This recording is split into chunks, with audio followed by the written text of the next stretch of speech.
ஓம் நம சிவாய பரமேஸ்வராய சசிசேகராய நம. ஓம் பவாய குணசம்பவாய சிவதாண்டவாய நம. ஓம் ஓம் ஆதித்யாய சோமாய மங்களாய புதாய குரு சுக்கர சந்திர சனி புரிஜ ராகு கேதுவே நமக.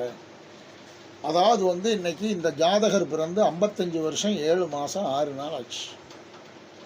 இந்த ஜாதகருடைய லக்குணம் என்பது ரிஷப லக்குணம். இந்த ஜாதகருடைய ராசி என்பது மேச ராசி.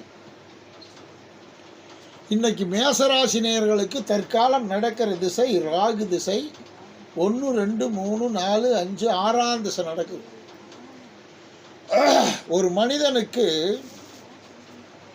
6ஆம் திசை என்பது சுப விரையாதிபதி திசை, ருண ரோகாதிபதி திசை, வாகனாதிபதியை எடக்கு பண்ணக்கூடிய திசை, பிரச்சனையே இல்லாத ஒன்றுக்கு பிரச்சனை உருவாக்கக்கூடிய திசை, முன்னவர் பாட்டனார் பிதிருடைய சொத்துக்களை மாற்றம் பண்ணக்கூடிய திசை, உடலில் பலகீனத்தை தரக்கூடிய திசை. அதுதான் 6ஆம் திசை.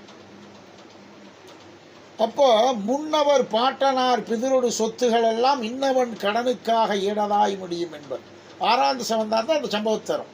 இது என்னுடைய அனுபவம். இதில் இப்போ சென்றது போக நின்றது இன்னும் உங்களுக்கு 11 வருட காலத்துக்கு இருக்குது. இப்போ இன்னைக்கு 6.5 வருஷம் 7 வருஷம் தான் ஆகுது. முதல்ல இந்த மாதிரி செய்யும், பயப்படக்கூடாது. கடைசியாக போகும்போது கொடுத்துருவார். எவ்வளவு சிரமத்தை கொடுத்தாரோ அவ்வளவுக்கு ஒரு நல்ல மோட்சமான சுகத்தை கொடுத்துட்டு தான் போவார். அதுக்கு ஒரே காரணம் கும்பராகு, தசமராகு 10ஆம் இடத்தில் இருக்கார். நல்லதே செய்வார், பயப்பட வேண்டாம். ஆனால் 6ஆம் திசை என்பது ஒரு மோசமான திசை. வண்டி வாசியில் போகிறது, தேவையில்லாத நண்பர்களோடு சேர்ந்து ஒரு நம்பிக்கையாக ஒன்றில் போய் இயங்கிறது, இதையெல்லாம் மனசார சொல்கிறோம், ஒதுக்கிறோம். கண்ணை மூடிக்கிட்டு நம்மால் நம்ம வேண்டிப்பட்டவர் அவர் எங்கே போயிடுவார், அவர் கூட ஒரு 2 லட்சத்தை போட்டு ஒன்று செய்கிறனால ஒன்றும் தப்பு வராது அப்படின்னு நினைக்கக்கூடாது. அவையிலே நம்மளை சோழி பார்த்து விடுவாங்க, என்ன வேணும் பண்ணுவாங்க. அதனால் பொறுமை கண்டிப்பாக தேவை. அப்படி இல்லாவிடில் இறுதியில் நம்மளுடைய பெரிய செல்வத்தையும் நல்ல புகழையும் அந்த ராகு பகவான் கெடுப்பார். அதே மாதிரி இந்த ஜாதகத்திற்கு 4ஆம் இடம் கட்டில் மெத்தை கடாதரம் கோபம் சுகஸ்தானத்திலேயே சுக்கரன். இன்றைக்கி நடக்கிறதும் ராகு திசையில் சனி புத்தி, யோகாதிபதியினுடைய புத்தி சனி. சனி ஒருவனே மேலான ராஜயோகாதிபதி, உங்களுக்கு நல்லதவே செய்வார், பயப்பட வேண்டாம். சனி என்ன பண்ணுவார், நல்லது செய்வார், கேரண்டி தாரன். மீண்டும் தொழிலை உருவாக்குறதோடு மட்டுமல்ல, 10க்கு 5 நாள் 5 ஏக்கர் நாள் நிலம் எழுதி ஆகணும். பணம் எங்கிருந்து வருமோ எனக்கு தெரியாது.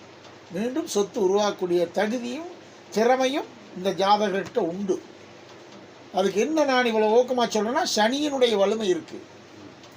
அது 1 வருஷம் 11 மாதத்துக்கு சனி புத்தி போகிறதுக்குள்ளே செல்வத்தை கொடுப்பார். நம்ம சொத்தை விட அருமையான சொத்து அமையுது. அதுலேயும் எல்லா செல்வமும் இருக்குது. ஒன்றும் பயப்பட வேண்டியதில்லை. ஒரு குறிப்பிட்ட மாதிரி ரேட்டுக்கு வாங்கி போடுவீங்க. கடன் வாங்காமல் இருக்கிறத வச்சு பார்க்குற மாதிரி வாய்ப்பு இருக்குது.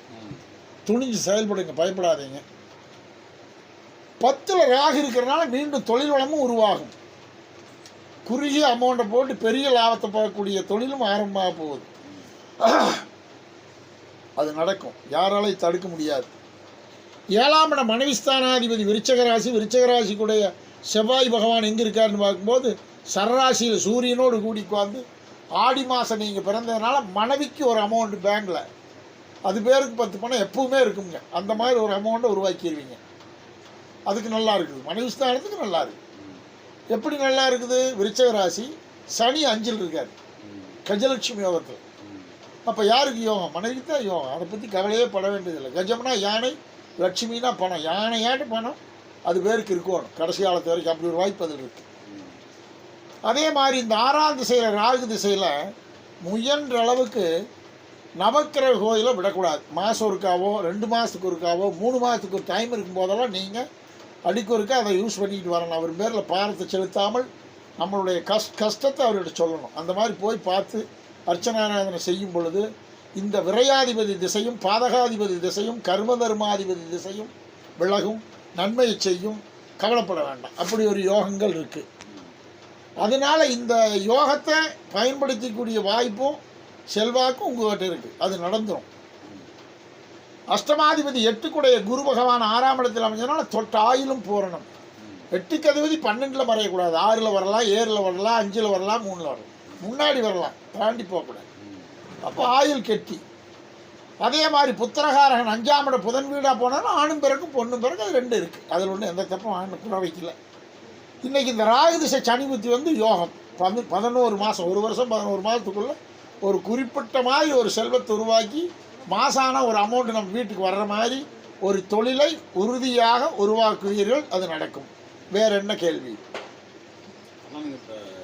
என்னுடைய ஜாதகத்தை கூட பெருசாக எடுக்க வேண்டியது இல்லைங்க. தம்பி ஜாதகம், பாப்பா ஜாதகம். பாப்பாவுக்கு இப்போ வந்து நிறைய ஜாதகம் வருது. கரெக்டான ஜாதகம் ஒன்று கூட செட் ஆகும். அதை நான் பார்த்துக்கிறேன். இதில் இன்னும் என்ன கேள்வி? அதான் இந்த வீடு கட்டலாம்னு சொல்லி அதான் சுபவரையும் பண்ணணும். வீடு கட்டலைன்னா வேறு தண்டம் வந்துடும். அதுக்காக கொண்டு அமௌண்ட்டை போட்டு இருக்கிற காசு அதில் ஒண்டி செலுத்திடாதீங்க. அளவான வீடாக கட்டுங்க. இப்போ சொன்னீங்க 4 பேர்த்துக்குமே அப்படித்தான் இருக்கணும், இப்படித்தான் இருக்கணும். அவங்க வீட்டோட பெருசு அந்த பாயிண்டே வேண்டாம். வீடு பெருசாக கட்டின ஊராமே சிரமப்படுறாங்க என்னுடைய அனுபவத்தில். அதனால ஒரு அளவான வீட்டை கட்டுங்க. நம்மளும் 4 பேர் வந்தால் உட்கார்ற மாதிரி, படுக்கிற மாதிரி, செய்கிற மாதிரி பண்ணுறது பண்ணுங்க. இருக்கிறத பூரா அதில் கொண்டு போட்டுறாதீங்க. இன்னும் காலம் வெகு காலம் இருக்குது அதுகளுக்கு. அதுக்குன்னு ஒரு பிடிப்பு வேணும். இதை வச்சு தான் கொஞ்சம் எக்ஸ்டெண்ட் பண்ணணும். இருக்கிறத வச்சு அகலக்கால் நீட்டிட வேண்டாம் சாமி, மறந்துடாதீங்க. பார்த்து செய்ய. ஆனால் செய்யலாம். செய்கிறதுக்கு உண்டான வாய்ப்புகள் காத்துக்கிட்டு இருக்குது. நடந்துடும். நல்ல திசை நடக்குது, கண்டிப்பாக நடக்கும். 6ஆம் திசை மோசமான திசை தான். ஆனால் அதில் இருக்கக்கூடிய புத்தி, உங்களை செல்வந்தனாகக்கூடிய புத்தி அதில் இருக்குது. அதனால் திசாநாதனையும் மடக்கி நம்மளுக்கு நல்லதவே செய்வார் சனீஸ்வரர். அள்ளி கொடுக்க போகிறாரு, கவலைப்படாதீங்க. வேற என்ன? அவங்க 2 பேர் ஜாதகத்திலையும் வீடு கட்டுறது தான் பார்த்துருவோம். ஒன்றொன்னா பார்த்துருவோம், கவலைப்படாதீங்க. அதாவது இல்லை இல்லை, நான் என்னங்கன்னா 2 பேரும் நாளைக்கு வேலைக்கு போயிடுவோம். நீங்கள் தான் இல்லை இல்லை பார்த்து தெளிவாக சொல்கிறேன். 2 பேரும் கேட்கிட்டு நான் இதில் இருக்கிறத மறைக்காமல் சொல்கிறேன். அதாவது வந்து காவியா பிறந்து இன்னைக்கு 24 வருஷம் 7 மாதம் 22 நாள் ஆச்சு. இதனுடைய லக்கணம் வந்து துலா லக்கணம். இதனுடைய ராசி வந்து கும்பராசி. இதுக்கு நடக்கிற திசை குரு திசையில் புதன் புத்தி. இந்த லக்கணத்திற்கு அந்த புதன் 3, 6 ஆனால் குரு 9, 12 காரகாதிபதி பிரகாரம். அப்போ தன விரையாதிபதி திசை பாப்பாவுக்கு நடக்குது. என்ன திசை? தனம் விரயத்தை பண்ணக்கூடிய திசை. ஆனால் கொடுப்பார், பணத்தை கொடுப்பார். ஆண்டவன் வந்து அள்ளி கொடுப்பார். சிக்கனமாக வச்சு காலத்தால் அகலக்கால் நீட்டிடக்கூடாது. விரயத்தை அதிகமாகவும் வருமானத்தை குறைவாக கொடுத்தா என்ன பண்ண முடியும்? அப்படி ஒரு சூழ்நிலை தான் இந்த திசை. அது அப்பாவுக்கு 6ஆம் திசை, பாப்பாவுக்கு தனவிரையாதிபதி திசை இப்போ நடக்குது. ஆனால் அந்த வீட்டை கட்டாமல் விட்டுட்டோம்னா கட்டவே முடியாது. எப்படி காசு கரைஞ்சிதுன்னே நம்மளாலே சொல்ல முடியாது. காசு கரைஞ்சிடும். கையில் 10 பணம் இருக்கும்போது அந்த வீட்டை கட்டிக்குங்க. பாப்பா நேர பிரகாரம் கட்டலாம். அது தனவரையும் திசை. தெண்டம் பண்ணலையே, நம்ம வீட்டை தானே கட்டுறோம், அளவாக கட்டிக்குங்க. சரி. அதே மாதிரி கும்பராசிக்கு இன்னைக்கு 5ல் குரு. எத்தனையில் குரு? 5ஆம் இடத்து குரு. வேண்டாங்க மாப்பிள்ளை வரும், பார்த்து செய்கிறோம்யா அப்படின்னு. இல்லைங்க, நல்ல இடம், நீங்கள் நல்ல முடிவாக சொல்லுங்கள். நம்ம உங்களையும் அப்பாவையும் வந்து நச்சுவாங்க. அந்த மாதிரி திசை இல்லை வருதுங்க ஜாதகம். இந்த வாரத்தில் கூட 4 ஜாதகம் வந்துச்சுங்க. 4 ஜாதகமும் செட் ஆகலை. பூராமே தொடவே கூடாது. ஏன் தொடக்கூடாது அப்படிங்கிறோன்னா, சென்மச்சனி கும்பராசிக்கு 2ஆம் இடத்து சனி இருக்குது. இப்போ எங்கேயாச்சும் கொண்டு வசமாக மாட்ட விட்டுருச்சுன்னா இதை விட சிரமம். ஏற்கனவே நம்ம சிரமப்பட்டுருக்கோம். மீண்டும் சிரமத்துக்கு ஆளாகக்கூடாது. சரி, அந்த சனி விலகுனா செய்யலாமா, குரு பயிற்சி ஆனால் செய்யலாமா? இப்போ குருபலன் இருக்குது, குரு திசையும் இருக்குது, புதன் புத்தியும் இருக்குது, எல்லாமே நல்லா இருக்குது. அது சனி ஒன்று மட்டும் குடும்ப சனி. பேசி தடைப்படும். எல்லாம் ரெடியாகி நின்றுவோம். அப்போ என்ன பண்ணணும்? உங்கள் வாழ்க்கையில் எத்தனையோ செலவு காசுகளை பண்ணியிருப்பீங்க. இன்னொரு செலவு இருக்குது. ஆனால் 60 நாள் கழிச்சு வைகாசி 16க்கு மேலே என்னை வந்து பாருங்கள். நான் என்ன சொல்கிறேனோ அதை செஞ்சுட்டு தான் நீங்கள் திருமணத்துக்கு ஸ்டெப் எடுக்கணும். அது வரைக்கும் பெண்டிங் வைங்க. ஒன்றை போல் 4 ஜாதகம் எச்சா வரட்டும். பதில் சொல்ல வேண்டாம். ஒரு 6 மாதத்துக்கு சரியில்லைன்னு சொல்லியிருக்காருங்க. அதை கேட்டுக்கிட்டு செய்யலாம். அவசரப்படாதீங்க, கொடுத்துட்டு போங்க. நாங்கள் எங்கள் ஆஸ்தான ஜோசியரை கேட்டுட்டு முடிவு சொல்கிறேன் அப்படின்னு 2 பேருமே அப்படியே நிறுத்திக்கணும். அந்த வர்ற மாப்பிள்ளையினாலேயே நம்ம பிழைக்கிற மாதிரி இருந்தால் கூட அவசரப்பட வேண்டாம். 60 நாள் போகணும். வைகாசி மாதம் 16ஆம் தேதிக்கு மேலே ஜென்ம ராசியிலிருந்து இப்போ 5ல் இருக்கக்கூடிய குரு உச்சம் பெறுதாங்கிட்டு கடகத்துக்கு வர்றார். கடகத்துக்கு வரும்போது 9ஆம் பார்வையாக கும்பராசிக்கு 2ஆம் இடத்தை பார்க்குறாரு, தன் வீட்டவே பார்க்குறாரு. அப்போ என்ன ஆகும்? வேண்டாம்னாலும் நிற்காது, நல்ல கணவனாக அமையும், வாழ்க்கை நல்லா இருக்கும். வக்கரகதியில் இருக்கும்போது திருமணம் செஞ்சாதான் யோகம். இதுக்கு சில வேலைகள் இருக்குது, அதை நான் சொல்கிறேன். அதெல்லாம் செஞ்சுட்டு தான் செய்யணும். உங்கள் ஆசைக்கு இப்போ அவசரப்பட்டு செய்யுங்கன்னு நான் சொல்லக்கூடாது. ஆனால் எங்கே போனாலும் செய்யுங்கன்னு தான் சொல்லுவேன். ஜோசியன் 5ல் குரு இருக்கும்போது செய்யாமல் அப்புறம் 6, 8 இருக்கும்போது அதை செய்ய முடியும். எந்த ஜோசியனையா சொன்னேன் பாரு இப்போவே நடக்க முடியாது. தப்பு. அதில் 2 தப்பு இருக்குது. அதனால் வைகாசி 16ங்கிறது 90 நாள். இன்னையிலிருந்து 90 நாளைக்கு மேலே அருமையான இடம் வருது, செய்யலாம், அவசரம் வேண்டாம். புரியுதா? அது வரைக்கும் படிக்கிறியா படி, வேலைக்கு போகிறியா போ, யோசனையே பண்ணாத, எல்லா காரியம் உனக்கு ஜெயிக்கும். இந்த ஜெயிக்குங்கிற காலத்தில் உன்னை தொட்டுக்கிட்டோம்னா நம்ம வாட்டுக்கு அதை விடாப்பிடியாக பிடிச்சிக்கலாம். நாளைக்கு மாப்பிள்ளையோ அருமையான மாப்பிள்ளை வந்தால் இந்த உத்தியோகம் நம்மளுக்கு அமையும் பொழுது அவரே பார்த்து சரி நீ அந்த தொழிலில் நான் ஒன்று பார்க்குறேன், நம்ம 2 பேர்த்துக்கு அதான் நல்லது அப்படிங்கிற மாப்பிள்ளை நிறையா இருக்கிறாங்க. வேலையெல்லாம் இருக்கக்கூடாது, சீன் பண்ணிட்டு வா அப்படிங்கிற மாப்பிள்ளையும் இருக்குது. ஆனால் இதில் அப்படி வராது. தான் சொல்கிறத கேட்குற மாதிரி மாப்பிள்ளை தான் அமையும். கும்பராசிக்கு அவசரப்பட வேண்டாம், 60 நாள் போகட்டும். வேறு என்ன கேள்வி? சந்தேகம் தான் கேளுமா. இந்த அண்ணன் அவர் வாட்டிக்கு பார்த்தாரு வச்சுட்டாரு பாரு ஐயா அப்படின்னு நீ நினைக்கக்கூடாது. என்ன வேணாலும் கேட்கலாம். வேறு ஏதாவது டவுட் இருக்காமா? அப்படியே இருக்கு, இப்படியே இருக்குமே. குறிப்பிட்ட வயசுல எந்த வயசுல திருமணம் ஆகும்? 60ஆம் நாள் மாப்பிள்ளை வருது. எனத்துக்கு குறிப்பிட்ட வயசு பார்க்குற 60ஆம் நாள் கல்யாண செலவுக்கு உண்டான பணத்தை ரெடியாக வச்சுக்கணும். அருமையான மாப்பிள்ளை வருது, நீ நிற்காமல் நடந்துடும். அதுக்கு முன்னாடி என்னை வந்து பார்த்து அந்த பிள்ளைக்கு ஒரு சில வேலை இருக்குது, அதை செய்யணும். செஞ்சுட்டு செஞ்சீங்கன்னா தான் வாழ்க்கை சிறப்பாக இருக்கும். இல்லைன்னா நீங்களாக சிக்கலில் மாட்டிக்குவீங்க. இது உண்மை. புரிஞ்சுக்கிட்டீங்களா? இப்போ வரல, 60 நாள் போகட்டும். மாப்பிள்ளை குறிப்பு நிறையா வந்தால் கையில் கொண்டு வாங்க. இதெல்லாம் பார்த்துக்கிட்டு இதுக்கு அமைஞ்ச மாதிரியே ஜாதகம் அமைஞ்சிட்டா ஒன்றுமே செய்ய வேண்டியதில்லை. இல்லை ஒரு மாற்றம் அதில் சந்தேகம் தெரிஞ்சால் செய்யணும். செய்யாமல் செய்யக்கூடாது. செஞ்சோம்னா சிரமம் வந்துடும். முதல்ல கட்டி சிரமப்பட்டு அதே சிரமம் பண்ணுறோம். அவசரம் வேண்டாம், 60 நாள் போட்டு. புரியுதா? அதே மாதிரி சிங்கராசு பிறந்து இன்னைக்கு 26 வருஷம் 6 மாதம் 21 நாள் ஆச்சு. 27 நடக்குது. கும்பலக்குணத்துக்கு 10ஆம் பாவகாதிபதி யாருன்னா செவ்வாய். அவர் 9ல் இருக்கார். சேயொன்பது 6 சிறந்தது ஒரு 11 நிற்க தாயகத்தில் நெய்யும் பாலாம் தரித்திடும் பாலன் பக்கம். அருமையான யோகம். தொழிலை பலமாக செய்யலாம், பயப்படவே வேண்டியதில்லை. இப்போ என்ன பண்ணிக்கிட்டு இருந்தையோ அதவே செய், அதுலேயே முன்னேற்றம் இருக்குது. இடையில் அவி சொல்கிறாங்க இவி சொல்கிறாங்கன்னு எதையும் புதுசாக செய்ய வேண்டாம். கேது திசை. இப்போது என்ன திசை? அவசரப்பட்டு அகலக்கால் நீட்டி கொண்டு போய் பணத்தை உன்னுடைய தொழிலுக்காக கொண்டு போடக்கூடாது. கேது திசை கடைக்கூறு வேணால் போடலாம். கேது திசையே இன்னும் உங்களுக்கு வந்து கிட்டத்தட்ட 3 வருஷத்துக்கு இருக்குது. இன்னும் அந்த 3 வருஷம் முடியும் வரை தன்னுடைய முதலாளிங்கிற பேரில் கொண்டு அமௌண்ட்டை சிக்க வைக்க வேண்டாம். இல்லை செஞ்சுதான் ஆகணுங்க, நம்ம போய் 6 மாதம் அதில் பழகியாச்சு பரவாயில்ல அப்படின்னா உங்களை நம்பி பணம் கொடுக்கக்கூடாது. உங்களுடைய பார்ட்னரை நம்பி உங்கள் அப்பா கூப்பிட்டு பணம் கொடுக்கலாம். உங்களுக்கு யோகத்தை கொடுத்துரும். கெட்டவன் கெட்டிடாயில் கிட்டிடும் ராஜயோகம். இந்த கேது திசையில் சூதானமாக செய்யணும். ஆனால் வழி காட்டிடுவார். இப்படி போனால் பொழைச்சிக்கலாம்னு நல்ல கிரகம் கேது தான். தொழிலை கொடுத்துட்டார். இதவே நீ பெருசு பண்ணிக்கலாம். நான் படித்த படிப்புக்கு அந்த வேலைக்கு போகிறேன் இந்த வேலைக்கு போகிறேங்கிறத விட இப்போ எதுக்கு போனீங்களோ அதவே சரிவாக இப்போ ஸ்ட்ராங் பண்ணுங்க, நிம்மதி கிடைக்கும். இல்லை நான் வேலைக்கு தான் போகணும், முயற்சி பண்ணுங்க, நான் வேண்டான்னு சொல்லலை. கேது திசை நடக்கிறதுனால பணம் போடுறத விட அப்படி ஒரு படிப்பு மூலியமாக ஒன்று வருதுன்னா அதையும் பாருங்கள். நீங்கள் என்ன மூடில் இருக்கிறீங்க?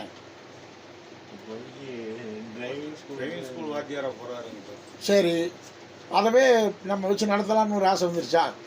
இல்லை அதை இப்போ உடனே செய்ய முடியாதுங்க, அது கொஞ்சம் நாள் படம். ஆறு சோதிக்கிட்டவா வேலு கிழக்கால நல்லா அழுத்த மனுஷனாக்கி விடணும்னா அவருக்கு ஒரு அக்கறை வேணும்ல. அதெல்லாம் செய்ய மாட்டானுங்க.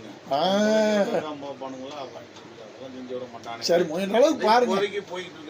போங்க அப்படியே ஆர்டிஓ தாசில்தார்களை அப்படியே பார்த்து பிரேக் இன்ஸ்பெக்டரை பார்த்து அப்படியே பழகிட்டோம். நம்மளோட பக்கம் ஒரு தனிமை அது மாதிரி வச்சு நடத்தலாம். ஆனால் அதில் உள்ள ஊடுருவி நுழைஞ்சு அதில் பெரிய ஆளுகளை ஆஃபீஸ் லெவலில் பழகணும். அப்போ தான் ஒரே ஒரு ராரிக்காரன் ஒத்துச்சுக்குன்னா போதும். 25,000 ஈஸியாக வாங்குவீங்க, அங்கே கொடுக்குறது 5,000 20,000 உங்கள் ஷோப்புக்கு வந்துடும். இதெல்லாம் என்னுடைய அனுபவத்தில் நான் 15 வருஷம் அதில் உள்ளே இருந்தவனுங்க. அதனால சொல்கிறேன், அதை கொஞ்சம் கருதி பாருங்கள், கொள்முதல் போடாத வியாபாரம் பண்ணுங்கள்.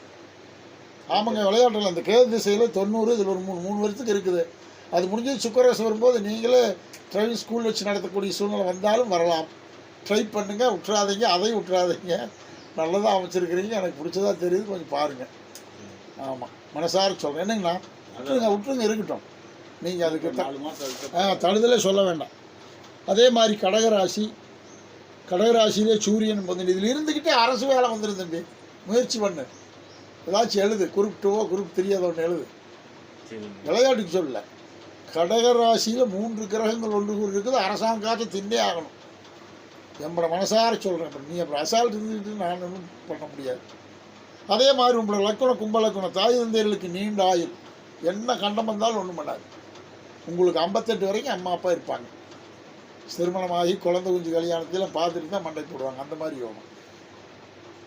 அதே மாதிரி இப்போ கேது திசையில் நடக்கிற புத்தி என்ன? ராகு புத்தி. ராகு நல்லவரா கெட்டவரா, பாவரா சுவரானா நல்லவர், கெட்டவர் கிடையாது. திரைகடல் ஓடியும் திரைவிந்தரி போய் நீங்கள் தொற்றுக்கிறத கருதி பாருங்கள், வேறு ஒன்றும் வேண்டாம். அப்புறம் பார்ப்போம், ஒரு 5-6 மாதம் போகட்டும். புரியுதா? கேது கடக்கூர் ஆகிங்க. அந்த கடக்கூரில் டிரைவிங் ஸ்கூல் வைக்கிற மாதிரி ஒரு சான்ஸ் வரும்போது சுக்கரராசியில் எல்லாம் நடக்கும். அடுத்து சுக்கரம் வர்றாரு, 20 ஆண்டு காலம் உனக்கு 50 வரைக்கும் சுக்கரராசி இருக்கும். அதில் தான் நீங்கள் உங்கள் வாழ்க்கையே அது ஒரு விதமாக இருக்கும். அப்பாவுக்கு நல்லா இருக்கும், அம்மாவுக்கு நல்லா, பாப்பா நல்லா பிழைக்கும். அதெல்லாம் உங்கள் திசையினுடைய யோகத்தில். ஒரு வீட்டில் ஒரு பையன் இருந்தால் பையன் ஜாத பிறகு எல்லாமே நடக்கும். அந்த வாய்ப்பு அங்கிட்டு இருக்குது. அது வரைக்கும் இந்த கேதில் கொஞ்சம் சோதனமாக செய்யணும், தப்பு வராது. பாப்பா விசேஷத்தை வந்து 60 நாளைக்கு பிறகு பேசிக்குவோம். உங்களுக்கு நீங்கள் இப்போவே மூவ் பண்ணலாம், தவறில்லை. அந்த மூவ் பண்ணுறதுல வெற்றிகரம் நல்லா இருக்கிறேன் அப்படிங்கிறது 90 நாள் போகணும்.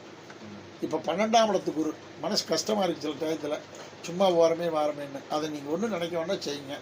90 நாளைக்கு பிறகு இப்போ போகிறதுலையும் வருமானம் கிடைக்கும். வேற என்ன? வீடு கட்டுறது கட்டலாம்னு அப்படியே சொல்லிட்டேன், சுப செலவு பண்ணலாம்னு சொல்லிட்டேன். என்னோட உங்களையும் கேட்டு சொன்னேன், ஏதாச்சும் ஒன்று கட்டினோம்னா நம்மளுக்கு வர்ற கெடுதல் அதில் விட முடிஞ்சிடும். விரையும் பண்ணுறோம்ல, சுபவிரையும் தானே பண்ணுறோம், வீட்டுக்காக தானே செலவு பண்ணுறோம். உடலுக்காக பண்ணுறத அதுக்கு பண்ணுறோம், அவ்வளோதான். இப்படி வர்றது அப்படி போயிடும், தப்பு வராது. ஊக்கமாக செய்யுங்க. சரி, அடுத்து வேற என்ன கேள்வி? ஏனுங்கண்ணா, எது கேள்வி இருக்கா சொல்லுங்க, அண்ணன் கேட்குறாரு. சந்தேகப்பட்டது கேளுங்க, என்ன வேணாலும் கேட்கலாம். தம்பி உனக்கு மனசில் பட்டுச்சுன்னா கேளு, நீ தான் பார்க்கணுங்கிற. என்னுடைய கணக்கு, நீங்கள் எந்த டிரைவிங் ஸ்கூலாக இருந்தாலும் எதிர்காலத்தில் அரசு வேலையில் இருக்கிறது உறுதி. நீங்கள் ஸ்டெப்பே எடுக்கலனாலும் அரசு வேலை வரும். வேணும்னா போகலாம், வேண்டாம்னா டிரைவிங் ஸ்கூலில் மனசார உங்களால் அதை வச்சு திருப்தியாக நடத்த முடியும். எனக்கு இதில் மாதம் இவ்வளோ லாபம் வருதுங்கிறது தெரிஞ்சதுன்னா அடி தூள் கிளப்புங்க. அரசாங்கமே உங்களுக்கு உறுதுணை பண்ணும், அரசியல்வாதிகளும் உதவி பண்ணுவாங்க. அந்த மாதிரி வாய்ப்பு இருக்குது. ஒட்டாந்தத்தில் அவர் நடந்தால் நம்ம கேதாயிரமில் ஒரு டிரைவிங் ஸ்கூல் வச்சு நடத்துறது, அத்திக்கோமையில் வச்சு நடத்துறது, அவங்ககிட்டவே போய் செஞ்சால் தானே அவனுக்கு குறைச்சல் தரும். ஒரு 10 கிலோமீட்டருக்கு அங்கிட்டு ஒரு ஊரை பிடிச்சா அதில் முன்னாடி ஆஃபீஸ் போட்டு நடத்துறது. எனக்கு தெரிய 2-3 ஆளுகள்லாம் நல்ல முன்னேற்றம். ஜோதீஸ்வரன்லாம் டிரைவிங் ஸ்கூல் ஜோதியெல்லாம் எங்கிட்ட கேட்டு தான் போய் டிரைவிங் ஸ்கூலே வச்சார். அப்போவே நான் ஜோசியர். புரியுதா? அது மாதிரி எத்தனை பேர்? 3 பேர்.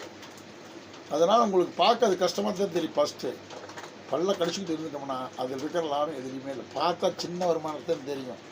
4 வண்டி புது வண்டிக்காரன் வந்து மாட்டிக்கிட்டான்னா போதும், நம்மளுக்கு 1 வருஷத்து வருமானம் வந்துடும் ஒரே நாள். நிரந்தரமான தொழில்ங்கிறது எப்படி? நிரந்தரமான தொழில்ங்கிறது அரசு வேலை உங்களுக்கு உண்டு. அது வரைக்கும் இது இடையில இதை பிடிச்சி கொஞ்சம் நாளைக்கு உழப்புனா வேலை வந்துடும். வேலையும் பார்த்துக்கிட்டு இதையும் பார்க்குற மாதிரி வரும். விட முடியாது இதை. டிரைவிங் ஸ்கூலுங்கிறது சாதாரண தொழில், சிம்பிள். 2 மணி நேரம் தானே உழைப்பு, அப்புறம் மிச்சமெல்லாம் சும்மா தான் இருக்க போகிறீங்க. அதுக்கு ஆள் போட்டுடலாம்.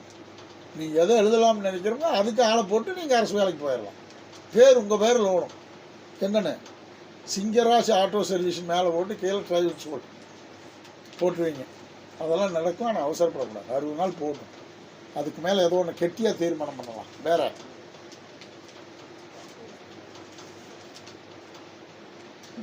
வேற என்ன சாமி? எனக்கு கவர்மெண்ட் வேலை கிடைக்கும். உனக்கு தாண்டா நகட்டவே முடியாத வேலை வரப்போகுது. ஏன் அப்படி சொல்கிற?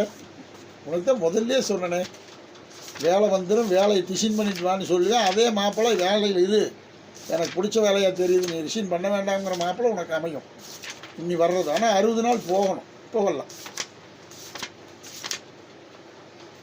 ஏன் சாமி 9ஆம் இடத்துல சூரியன் முதன்மை இருக்குது, வேலை இல்லாமல் இருக்குமா?